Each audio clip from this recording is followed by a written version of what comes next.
ఇదే అంశం మీద చర్చించడానికి మనతో నరసింహ గారు కాంగ్రెస్ పార్టీ ఏఐసిసి సభ్యులు వారు మనతో లైవ్లో జాయిన్ అవుతున్నారు. అలాగే శ్రీవర్ధన్ రెడ్డి గారు భారతీయ జనతా పార్టీ సీనియర్ నాయకులు వారు కూడా మనతో లైవ్లో జాయిన్ అవుతున్నారు. మరి కాసేపట్లో బొల్ల మల్లయ్య యాదవ్ గారు బీఆర్ఎస్ పార్టీ నాయకులు, అలాగే రామారావు గారు బొట్ల రామారావు గారు వైసీపీ నాయకులు కూడా మనతో జాయిన్ అవుతారు.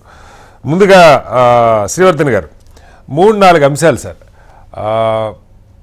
సోనం వాంగ్చుక్ ఒక లేఖ రాశారు భారత ప్రభుత్వానికి. నిజంగా ఒక అర్థవంతమైన చర్చ, జవాబుదారీతనాన్ని ఫిక్స్ చేసేటువంటి చర్చ పార్లమెంట్లో. దానిలో సరే ధర్మేంద్ర ప్రధాన్ రాజీనామా చేస్తారా లేదా కూడా సెకండరీ, కానీ ముందు అకౌంటబిలిటీని ఫిక్స్ చేయాలి అన్నది ఆయన లేవనెత్తినట్టు మొదటి అంశం. 2, చనిపోయిన కుటుంబాలకి నష్టపరిహారం ఇవ్వాలి. దాదాపు 20 మంది పైగా విద్యార్థులు నీట్ పరీక్ష రాసిన విద్యార్థులు ఆత్మహత్య చేసుకున్నారు, వాళ్ళ కుటుంబాలకి నష్టపరిహారం ఇవ్వాలి. 3, నిన్న ఢిల్లీలో మొన్న జరిగినటువంటి ర్యాలీలో విద్యార్థుల మీద కేసులు పెట్టకూడదు అన్నది. ఈ 3 అంశాలను ఆయన ప్రస్తావిస్తూ ప్రభుత్వం కనుక వీటికి సిద్ధంగా ఉంటే నిజాయితీగా నేను దీక్ష విరమించడానికి సిద్ధం అని చెప్పి ఆయన చెప్తూ ఉన్నారు. అలాగే రాహుల్ గాంధీ గారు కొన్ని అంశాలు లేవనెత్తారు. నిజంగా వాస్తవంగా చెప్పాలంటే మీకు నాకు తెలుసు ఆయన లేవనెత్తిన అంశాల కంటే ఇంకా ఫిగర్స్ ఇంకా ఎక్కువ ఉంటాయి తప్ప తక్కువ ఉండవు. ఒక ప్రభుత్వం జాతీయ స్థాయిలో సంవత్సరానికి 1,40,000 కోట్లు పరీక్షల మీద ఖర్చు పెడుతుంటే విద్యా వ్యవస్థ మీద ఒక్క నీటి పరీక్షకే దేశవ్యాప్తంగా తల్లిదండ్రులు 1,30,000 కోట్లు ఖర్చు పెడుతున్నారు సంవత్సరానికి అన్నారు.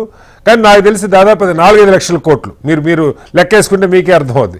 మన పిల్లలు కూడా చదువుతూ ఉన్నారు ఈ కాలేజీలో. దాదాపు 7.5 కోట్ల కుటుంబాలు నష్టపోతున్నాయి. అయితే ఈ 10 ఏళ్లుగా 152 పరీక్షా పత్రాలు లీక్ అయితే ఒక్క కేసులో కూడా ఒక్కళ్ళకు కూడా శిక్ష పడలేదు. ఏ రకమైన జవాబుదారితనం, ఏ రకమైనటువంటి విద్యా వ్యవస్థను మనం ఏర్పాటు చేస్తున్నామని ప్రశ్నిస్తూ ఉన్నారు. రాజ్నాథ్ సింగ్ గారు లాంటి సీనియర్ నాయకులు కూడా ఈ నిరసనని కృత్రిమ నిరసన అని చెప్పి మాట్లాడుతున్నారు. రాజకీయ పార్టీలు విద్యార్థులు పావుల్లాగా వాడుకుంటున్నాయి, ఇదంతా ఒక కృత్రిమ నిరసన అని చెప్పి మాట్లాడుతున్నారు. ఏం ఆశిస్తున్నావు, ఏం జరుగుతుంది పార్లమెంట్లో? ధర్మేంద్ర ప్రధాన్ గారి మీద చర్య తీసుకుంటారా? విద్యా వ్యవస్థలో జవాబుదారితనాన్ని తీసుకొచ్చే ప్రయత్నం ఏమైనా చేస్తారా? ఏం చెప్తారు? అందరూ కూడా ప్యానెల్లో ఉన్నటువంటి మిత్రులకు, మన హెచ్ఎంటీవీ ప్రేక్షకులకు మీ అందరూ కూడా నమస్కారం అండి. నమస్తే సార్. ఇప్పుడు పార్లమెంటు 20వ తారీఖు నుంచి ప్రారంభమైన సందర్భంలో మరి సిజేపీ పార్టీ చెలో పార్లమెంట్ ఇవ్వడం ఉద్రిక్తలు, దాని తర్వాత నిన్న మరి ఒక ప్రతిపక్ష నాయకునిగా ధర్నా చేయడం అనేది ప్రజాస్వామ్యంలో శాంతియుతంగా చేయడం అనేది ప్రతి ఒక్క వ్యక్తికి సంబంధించినటువంటి హక్కు.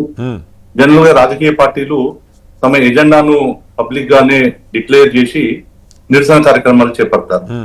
కానీ నిన్న జరిగినటువంటి ఏది ధర్నా కార్యక్రమం ఏదైతుందో మరి ప్రధానమంత్రి నివాసం వద్ద, అంటే అత్యంత సున్నితమైనటువంటి ఒక ప్రదేశం కావచ్చు, అది ప్రధానమంత్రి ఈ రోజు నరేంద్ర మోడీ గారు కావచ్చు, భవిష్యత్ గతంలో పనిచేసినటువంటి ప్రధానులు కావచ్చు, ఎవరైనా ఆ ప్రాంతం ఒక సున్నితమైనటువంటి ప్రాంతం, ఇది మనందరం కూడా తెలుసు. సో ఒక ప్రధాన ప్రతిపక్ష నాయకుడు లేకపోతే కాంగ్రెస్ పార్టీ ఇంత గొప్ప చరిత్ర ఉన్నటువంటి పార్టీ హైడ్ చేసి అక్కడ పోయి నిరసన తెలియజేయాల్సిన అవసరం లేదు. సరే, ఆ నిరసన కార్యక్రమంలో దానికి సంబంధించిన అంశాల మీద కేంద్ర మంత్రి అక్కడికి వెళ్లారు, చెప్పారు, దీని మీద పార్లమెంట్ లో చర్చ చేద్దామని చెప్పారు, దీని మీద డిబేట్ చేద్దామన్నారు. ఇక నీట్ పరీక్షల ఇక్కడే ఒక్క మాట శ్రీవర్ధన్ రెడ్డి గారు, చర్చ అంటే మనకి ఏం జరుగుతుందంటే, ఒకటి 60 ఏళ్ళు కాంగ్రెస్ పరిపాలించింది, లేదు ఒక 17-18 ఏళ్ళు బీజేపీ పరిపాలించింది, లాస్ట్ 12 ఏళ్ళ నుంచి మీరే పరిపాలిస్తూ ఉన్నారు. చర్చ అనగానే బీజేపీ చేస్తున్నది ఏంటంటే, మీ హయాంలో ఎన్ని లీకులు జరిగినాయి, ఇప్పుడు 152 లీకులు అయినాయి అన్నాడు కాబట్టి మీ 60 ఏళ్లలో ఒక 1000 పేపర్లు లీక్ అయినాయి. ఇది కాదు సార్ సమాజం కోరుకుంటున్నది. ఇప్పుడు లీకులు కాకుండా ఉండడానికి జవాబుదారీతనాన్ని ఎలా ఫిక్స్ చేస్తారు? అదే దాని కొరకే మనం 2024లో కూడా ఈ యొక్క నీట్ పేపర్ లీకేజ్ సంబంధించిన అంశం వచ్చినప్పుడు సిబిఐ ఎంక్వైరీ జరిగిన తర్వాత అంతకన్నా ముందు ఏదైతే లీకేజీలకు వ్యవహారానికి ఒక కఠినమైనటువంటి శిక్షలు లేనటువంటి సందర్భంలో కూడా దాన్ని చట్ట సవరణ 2024 చేయడం జరిగింది.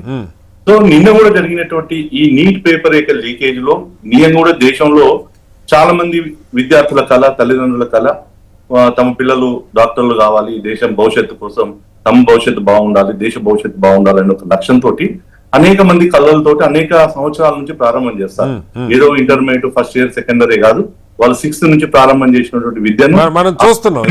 ఒక ఆలోచనతో వస్తున్నటువంటి క్రమం మనం చూస్తున్నాం. దీంట్లో వాస్తవంగా జరిగిన దాంట్లో 2026 నీట్ పేపర్ యొక్క లీకేజీలు జరిగినప్పుడు వెంటనే దీనికి సంబంధించినటువంటి చర్యలు చేపట్టారు. 18 మందిని అరెస్ట్ చేశారు, వాళ్ళందరి మీద చర్యలు తీసుకుంటుంది సిబిఐ యొక్క. కాదు శ్రీవర్ధన్ గారు, మీరు చెప్తున్నట్టు 6వ తరగతి నుంచి కాకపోయినా ఒక మాట మీకే చెప్తున్నా కేంద్ర విద్యాశాఖ మంత్రి రాజీనామా చేయాలి. ఒక్క నిమిషం నరసింహ గారు మీకు ఇస్తాను. 21 రోజుల నుంచి నరసింహ గారు మీకు ఇస్తాను సార్, ఒక్క నిమిషం ఓపిక పట్టండి ప్లీజ్.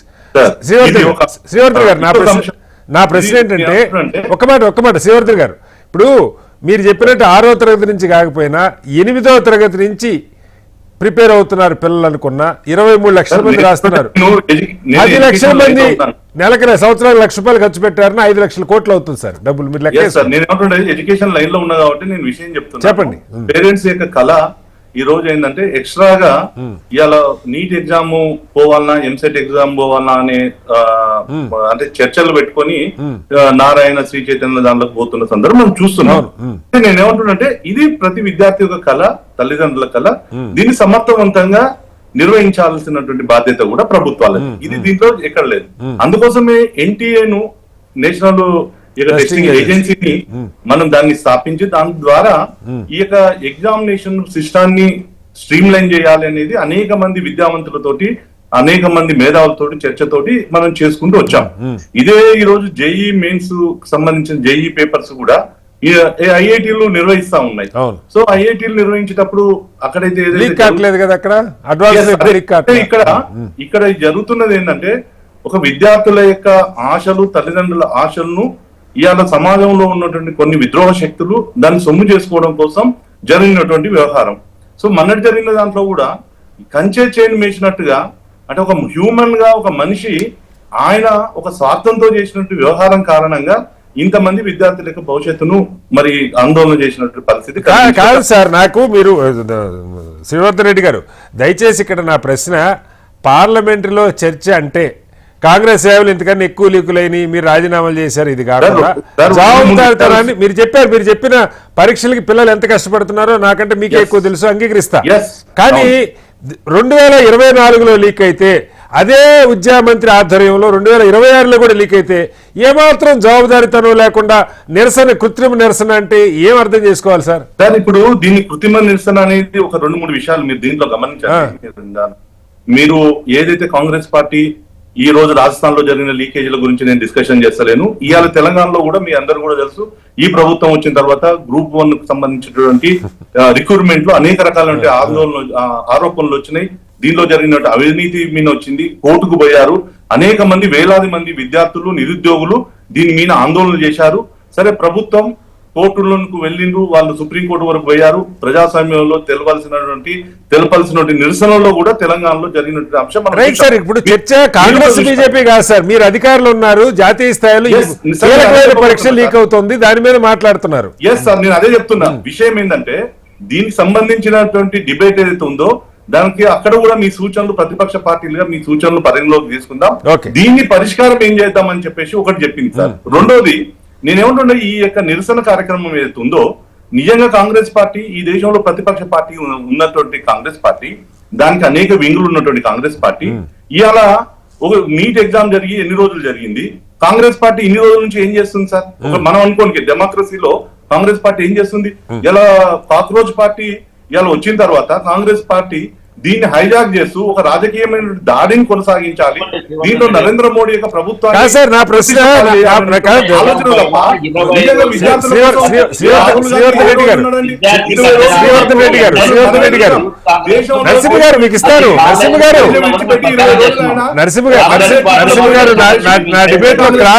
దయచేసి ఒక్క నిమిషం ఓపిక పట్టండి. ఒక్క నిమిషం ఓపిక పట్టండి. నరసింహ గారు ఒక్క నిమిషం ఓపిక పట్టండి ప్లీజ్, నేను మీకు ఇస్తాను టైము, కొంచెం ఓపిక పట్టండి. నేనేమంటున్నాను, ఇది నిజమా, నీది కరెక్టా? ఇవాళ ప్రధానమంత్రి ఇంటి ముందు పోయి ధర్నా. సార్ ఇది నా ప్రశ్న శ్రీవర్ధన్ గారు 10 ఏళ్లలో మీ హయాంలో 152 జాతీయ స్థాయిలో నిర్వహించే పరీక్షల్లో 152 లీక్ అయినాయి అని చెప్తా ఉన్నారు. లీక్ అయినాయి అనేక పరీక్షలు. వినండి సార్ ఒక్క నిమిషం వినండి సార్.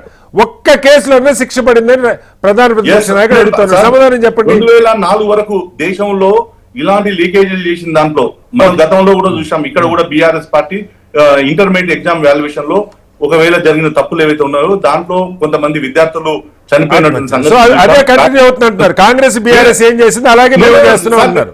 వినండి శ్రీనివాస్ సార్, నేను ఏమంటున్నానంటే అప్పుడు ఏదైతే లీకేజీలకు ఒక చట్టమైనటువంటి శిక్ష పడేటటువంటి శిక్షణ లేవు కాబట్టి 2024లో దానికి సంబంధించిన ఒక చట్టాన్ని సవరణ చేసి శిక్షించేటటువంటి ఒక చట్టాన్ని తీసుకొని వచ్చారు. 2024లో నీట్ లీక్ అయింది, వాళ్ళకి శిక్షలు పడ్డాయని చెప్పండి. ఎస్ పడ్డాయి సార్, మీరు చేయండి, పడ్డవి. రెండోది నేనేమంటున్నాను, నిన్న జరిగినటువంటి డిబేట్ వ్యవహారంలో ఈ రోజు ముఖ్యమంత్రి గారు స్వయంగా ముఖ్యమంత్రి గారు నిరసన తెలియజేస్తారు. ఇవాళ రామచంద్రరావు గారు ఇక్కడ నిరసనలు శాంతియుతంగా తెలియజేస్తే తీసుకుపోయి పోలీస్ స్టేషన్ దేశంలో అంతా ఇక్కడ ఎవరు అధికారులు ఉంటే వాళ్ళకి ఇష్టం ముఖ్యమంత్రి పోలీసు వ్యవస్థ శ్రీవర్ధన్ గారు మళ్ళీ వస్తారు. గొంతు నొప్పుకోవడం కోసం కాంగ్రెస్ పార్టీ